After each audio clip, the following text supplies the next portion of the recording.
Hello, everybody, and welcome back to another episode of The Push with Nick and KP. I'm KP, and today here at The Push, we're going to be going through an NXT recap. This is the 17th of February edition, live from the Performance Center as per usual. We're going to be going through everything that took place across the course of the night and just basically discussing all the happenings from start to finish. So first and foremost, we're going to be kicking things off then with our opening segment of the night, and that would see Kalani Jordan go one-on-one with Lola Vice. This sort of like a feud between the two of them, heated up in the past number of weeks, and the latest installment of this here at the start of this episode of NXT.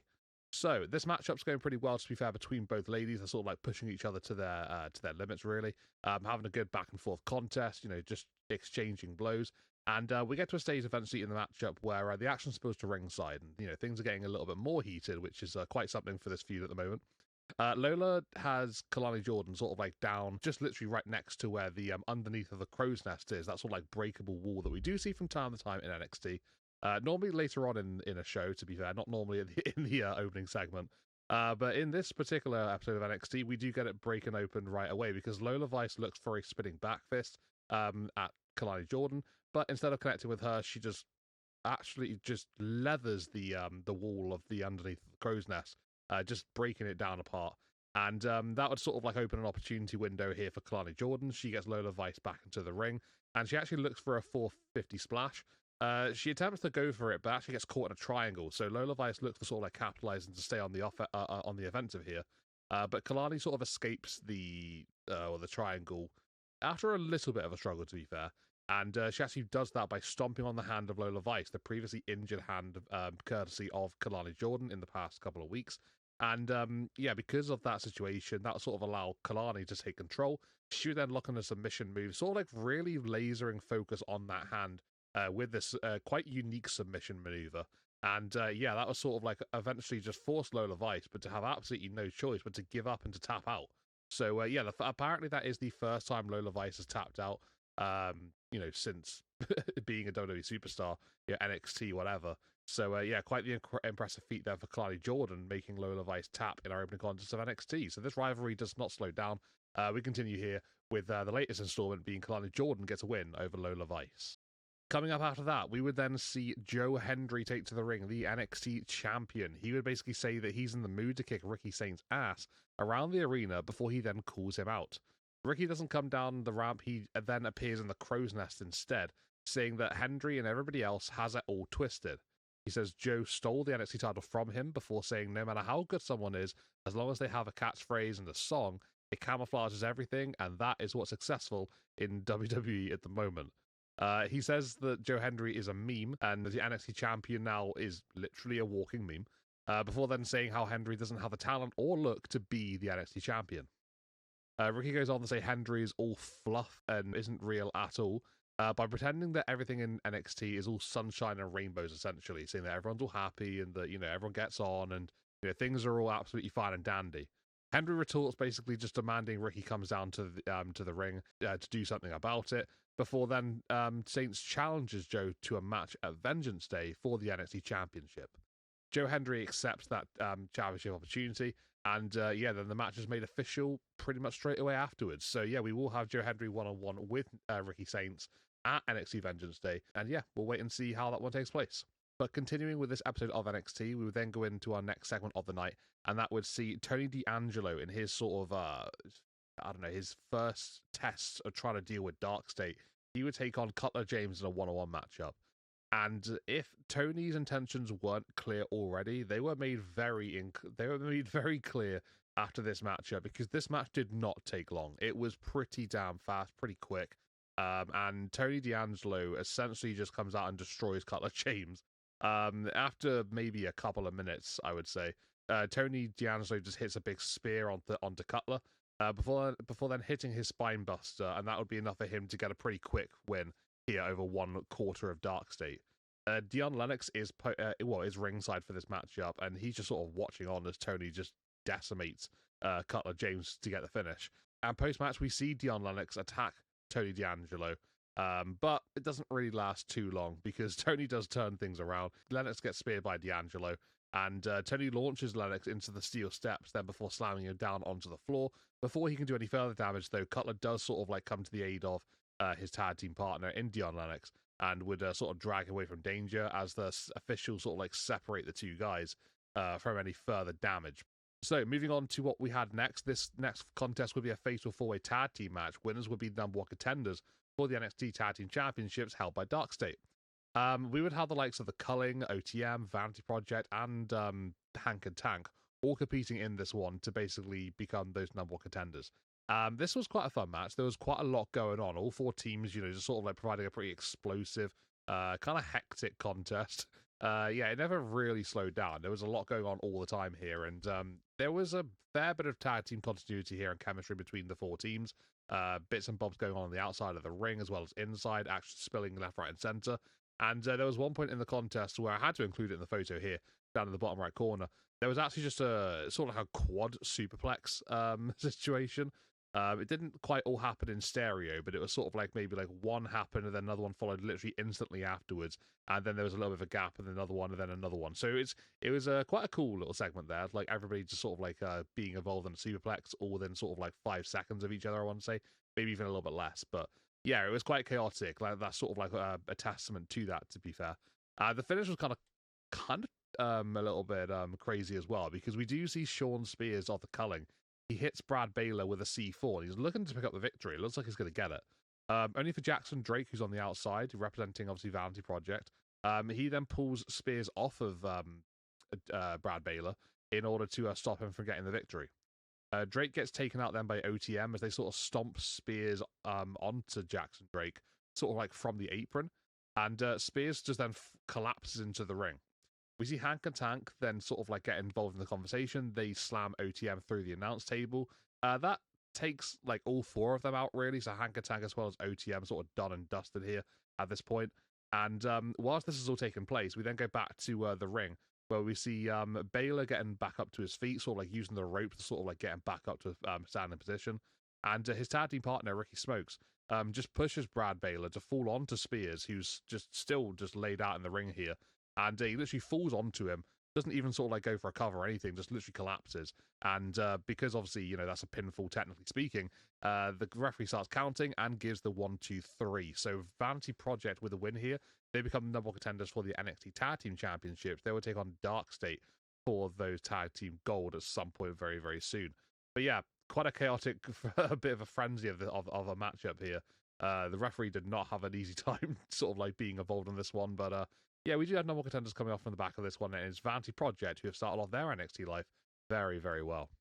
Moving on to our second half of NXT then, and we would have a sort of backstage segment before anything really took place here, and it would have Zarya and solruca involved. So Zarya would basically say that she's finally done with solruca, and that their friendship was only ever one-sided. She tells Sol to talk to Fatal Influence alone, and basically to go to hell. So, yeah, that was sort of a weird situation, but then we do see what Zarya just said, and Fatal Influence head to the ring immediately afterwards, and it's Jacyjayne who begins the sort of segment and the promo. Jacy says she's looking forward to the match against Sol more than any other match in her career. She says she's jealous of Sol, saying how hard, she's worked herself, and how good her matches have been throughout the last year or so, only for everyone to still be talking mainly just about solruca. She looks back to taking the title from the current Women's World Champion on the main roster of Monday Night Raw, Stephanie Vicaire, before then Fallon questions that despite Jacy's success of last year, solruca still won Women's NXT Superstar of the Year. Jacy refers then to Sol being on the Saturday night's main event card for the Cena's Last Match event, as well as also being in the Royal Rumble with Jane, and the fact that the main conversation on the flight home was just all about solruca. Jacy says that she didn't win the title because she can flip all the time, but actually because she's the best woman in NXT and the most underrated in WWE, full stop. That then sort of brings solruca down, basically saying that she's had enough, sort of like hearing what Jacy had to say. She then actually agrees with Jacy that she is envious, saying that she's been the same Jacyjayne that she's always been, and that's been a little bit of toxic and now a little bit of fatal. Sol says that she's going to prove that she's better than Jacy. Before then, we see Jacyjayne slap solruca. Fatal Influence start beating down Sol, and that sort of promotes Zarya to come back into the conversation. She arrives, slides into the ring, and she actually asks Fatal Influence to pick solruca back up to her feet. Then we see Zarya spear Fallon Henley to begin with, and then she sort of sees Fatal Influence out of the ring before then consoling solruca to end the segment. So it seems to be these two are on the same wavelength. Somehow, even still, the implosion has not quite been official just yet between the two ladies.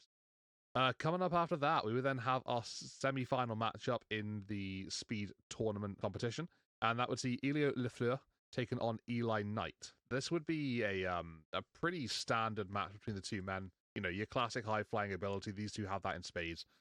Very high pace, very energetic, just your typical speed matchup, really. It was quite fun to watch. The only thing I have with it, though, is they did end this one via a time expiration, so where the 3 minutes does elapse on the clock. And then we see, normally in that case, it would be the two men wouldn't actually advance on to the next round. This is a semi-final match, therefore that would mean no one would advance to the final. So quite interesting there. Robert Stone would come down immediately after the time would hit 0, and he would announce that normally in this case, like I just said, you know, the Jasper Troy would actually retain his championship because no one advanced to the final. However, instead, he says that he's going to have a triple threat matchup next week for the Speed Championship. The first Speed match that's been a triple threat. So, first time for everything here in NXT. And, yeah, that will include Jasper Troy, the champion, Elio Lefleur, and Eli Knight as well. So, instead of being your typical 5-minute match for a championship contest, that's going to be 7 minutes on the clock. So, yeah, this should be a fun match. Looking forward to seeing how it goes. Two very quick, agile guys against, obviously, the powerhouse that is Jasper Troy. Going into our next segment then, we would also see Robert Stone being busy backstage. He would be accompanied by Fallon Henley a little bit later on, and he would announce the NXT Speed Women's Tournament beginning next week. He says that he needs one more person. Blake Monroe is sort of like stood the other side of him, and she's obviously been complaining and, you know, just not been too happy about Jada Parker recently. A bit more on Jada Parker. Apparently, she is now suspended for her actions last week after hitting officials and whatnot. And I think if I heard Stone right, he said that she's also injured. So I'm not entirely sure about what's happened there. But he did say something along those lines. But either way, regardless, Blake Monroe is announced as the final competitor of the Women's Speed Tournament. She has a one-on-one matchup in the opening round against none other than Thea Hale. So plenty of history between the two ladies there. Looking forward to that matchup next week to kick off the Women's Speed Tournament. Then we go into our main event of the show here in NXT. This would see Ethan Page put his North American Championship on the line against Shiloh Hill. This is an opportunity for Ethan to basically stand on his own right as the most successful defenses of the North American Championship in the title's history. So, yeah, quite the accomplishment to be made by Ethan Page here, if he can get past Shiloh Hill. And the answer to that question would be yes, he can. So Shiloh is putting on a pretty good contest here with Ethan Page, to be fair. They're having a nice back and forth. The problem is for Shiloh Hill, Vanity Project. They are out on the outside of the ring. This alliance with Ethan Page has begun over months, to be fair. Seemingly, you know, not slowing down here between the four guys. And, yeah, it sort of costs Shiloh in the end, because as he's dealing with Vanity Project, you know, being distracted by the group outside of the ring, he lays them all out. Fair play to him. He gets the job done. But then Ethan Page capitalizes. There's actually a bit of the concrete's been exposed on the outside of the ring here. He hits a twisted grin onto Shiloh Hill, literally onto that exposed concrete. Page then gets Hill back into the ring, hits another twisted grin, and that'll be enough for Ethan Page to retain his North American Championship. So yeah, there you go. He's officially the most successful North American champion in history, most title defenses. He hasn't quite broke the record for number of days yet, but he is very, very close to that. I think it does happen sometime this week. So yeah, congratulations to Ethan Page setting historical numbers here for the North American Championship. But his title responsibilities don't quite end there for the night, because we then do have Charlotte Hill getting beat down post-match by the Vanity Project. And that sees mylesborne come on down to the ring. Bourne arrives and basically just clears the entirety of Vanity Project from that ring. And Charlotte gets to his feet, dives onto VP, who are all on the outside, before then Miles can turn his focus and attention to Ethan Page. He sort of like levels Ethan with a series of punches, sort of like ground and pound style, and demanding a title shot at the same time. Page denies each and every single demand, before then Shiloh Hill slides a steel chair into the ring. Miles puts Ethan's ankle inside the chair, sort of like locking it in, before then looking to stomp on the chair onto the ankle of Page. As he's sort of like doing that, Ethan Page eventually does sort of give in, and as he's about to hit that stomp, Ethan Page eventually says, you know what, yeah, you can have your match, just don't break my ankle, don't hit my ankle, please don't. Miles, obviously, you know, he's happy that he's got the matchup, and he's sort of like waiting on his next action. And then he thinks to himself, you know what, I'm going to do it anyway. He stamps onto the ankle of Ethan Page by that chair, and that would be the end of the show. So yeah, it will be mylesborne one-on-one with Ethan Page next week for the North American Championship. I do think that this is probably the most perilous threat to Ethan Page that we've had in a while.